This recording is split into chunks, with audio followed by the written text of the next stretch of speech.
Hill with a long lead pass. Stackhouse around the rim. There's a highlight reel in motion. Here comes Chucky up the right side. Alley-oop to Stan.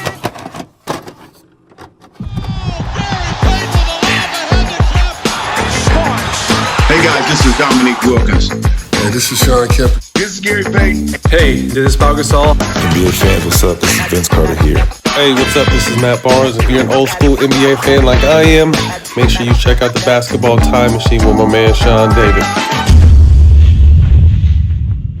Hey folks, how's it going? Welcome back to the Basketball Time Machine. My name is Sean David. Thanks for tuning in. Let's talk some old school NBA basketball. In today's episode, I want to take a look at some of the most disappointing NBA duels of all time. And just to be clear, I'm not taking the most obvious ones, so I was trying to get some on my list that you probably have forgotten about. But before we start, I want to ask you guys for a small favor. Please subscribe to the channel and like the video if you enjoyed the content. All right, enough said. Let's get right into it.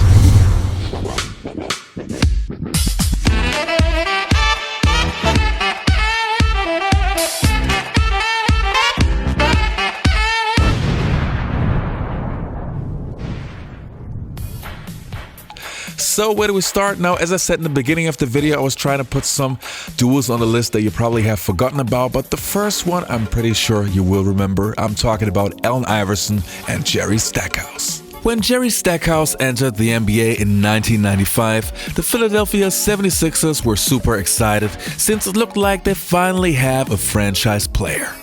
And Stackhouse, coming out of North Carolina, did not disappoint in his rookie season. Even though the team did not perform well, Stackhouse put up big numbers for a rookie, averaging almost 20 points per game. So 1 year later, the 76ers had the number 1 pick and selected Allen Iverson. The fans could not believe it. Now Philadelphia had 2 potential franchise players and the future looked so bright, right? Well, no. Iverson and Stackhouse did not get along, and both players wanted to have the ball in their hands as much as possible. There even were rumors about both players fighting in practice. Now, as we all know, Iverson and Stackhouse were both very talented, but they could not work out their differences on court.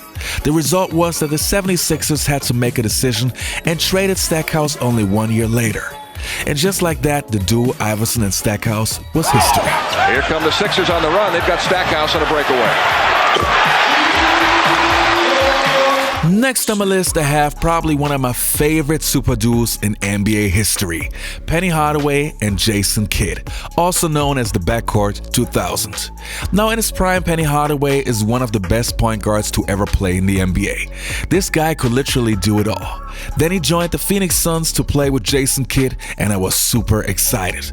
But what happened? Well, injuries happened and destroyed this potential best backcourt in the modern day NBA. Clearly on paper, if both players were healthy and both players were, functioning the way they were capable of, it was a fantastic backcourt pairing. 2 playmaking guards, 2 scorers, two guys that played with pace, played with energy, shot-making ability in Penny's situation. A prolific scorer in his prime. With the bounce that he had in his prime. It was a really an interesting and unique combination. Although both combustible, both have egos, I think they really wanted to make it work. But health played a huge part in not allowing that to happen. Jason Kidd up top of the key. Kidd bounces the ball at the baseline to Penny Hardaway. Wham, bam, slam. What a play. Oh, brother. It's a very exciting time for us to say that Penny Hardaway is now a Phoenix Sun. With Penny, there was a lot of excitement. I was excited. I thought this was going to be someone that could help me, make the game a lot easier. Understanding Penny's talents and what he did in Orlando to help them win.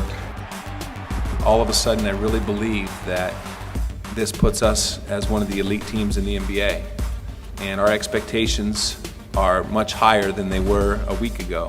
Jason is by far, to me, the best point guard in the NBA. I mean, he's a great guy. He's very unselfish.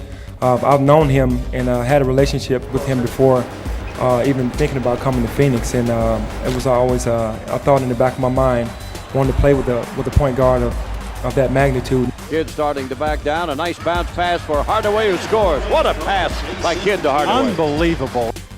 Well, I mean, Jason's obviously a first ballot Hall of Fame player. There's no question about it. I mean, he just made everybody better on the court. His vision, his size, his speed, triple-double every night. I mean, he was just that dynamic of a player. And then obviously Penny was an incredible talent. Injuries kind of sidetracked his career, but phenomenal player, you know, athletic at the point guard position, played way above the rim. Great passer, great vision, and both those guys just had tremendous feel for the game, but obviously Penny was slowed down just because of the injuries.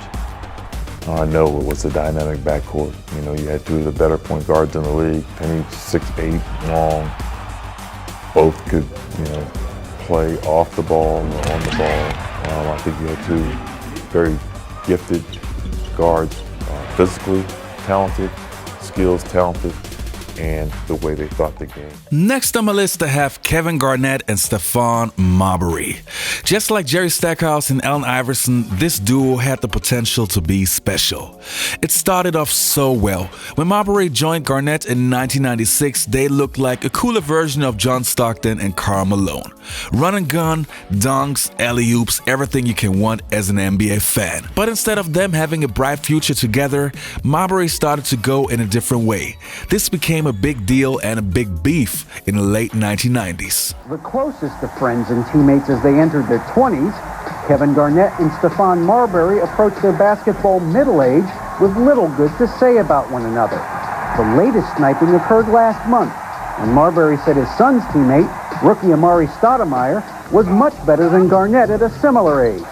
Garnett responded that Marbury obsesses about him, quote, like a girl. The next one many of you guys probably can't remember, but next I got Vin Baker and Gary Payton. Yes, when Shawn Kemp was traded to the Cleveland Cavaliers, the Seattle Supersonics received all-star power forward Vin Baker. He was supposed to help bring in the Sonics over the edge to win an NBA championship. But in reality, this was a lose-lose situation. There was simply no winner in this trade. Baker and Payton was just not a good match. Payton needed a running mate who could catch the alley-oop, and Baker was more of a post player who liked a slower pace. And after only one season, Baker turned from an NBA All-Star into a decent role player. So this definitely was not what the Seattle Supersonics were hoping for. This year, Vin was traded to Seattle, where he would replace longtime Sonic star Shawn Kemp. I hope that he can get out and run with us. I hope he can do the same things that my buddy Kemp did, but, you know, we don't know yet. But any doubts were soon put to rest. Baker is having a strong season and has helped Seattle achieve one of the league's best records. Follow-away jumper by Vin is good! I've been on a team where we talked about making the playoffs to a team that's talking about winning the West, so it's a whole different feeling for me, and I'm excited about it. Baker backs him down, rattles into the glass, and jams it down with two hands. Doubles a shot up, missed it, grabbed by Vin, reloads, missed it. Grabbed his rebound away from Rodman, one dribble, powers to the hole. Got the rim and rolls in, he drew the foul. Let's go, Frank. Let's go, Frank. Come on, Frank. Dribble needs help. Coming to get it, Hawkins with 6. Drops it low to Baker with 5. For the game, the shot. Game over. All right, I'm staying focused. Are Embiid and Harden the best duo in the NBA today? They are. Can you believe it? She was actually serious. Now, while I'm recording this video, obviously James Harden and Joel Embiid just played for half a season, but my prediction is that this will never ever work out in the future, simply because I think James Harden is not a good Batman or a good Robin in general. So that was just my prediction for those two. You know, when I was preparing for this video, I made a very long list of NBA duels, and obviously I selected only a handful for this video. But if I have to be honest, to me personally, the most disappointing one was Penny Hardaway and Jason Kidd, just because I love both players so much. I remember it like it was yesterday. When I heard that Penny Hardaway was joining the Phoenix Suns, I was super excited. But at the end, yeah, as we all know, it didn't work out because of injuries. Anyway, you guys, that was it for today's episode. I hope you enjoyed the content. Don't forget to leave a like and subscribe to the channel, and even more important, click the notifications button so you never miss an episode. And I would say I'll see you next time on the Basketball Time Machine. And unfortunately with the injuries, it just never happened. And but it was something that I thought was going to, be something for a long time. And if we could have stayed healthy, it probably would have been special.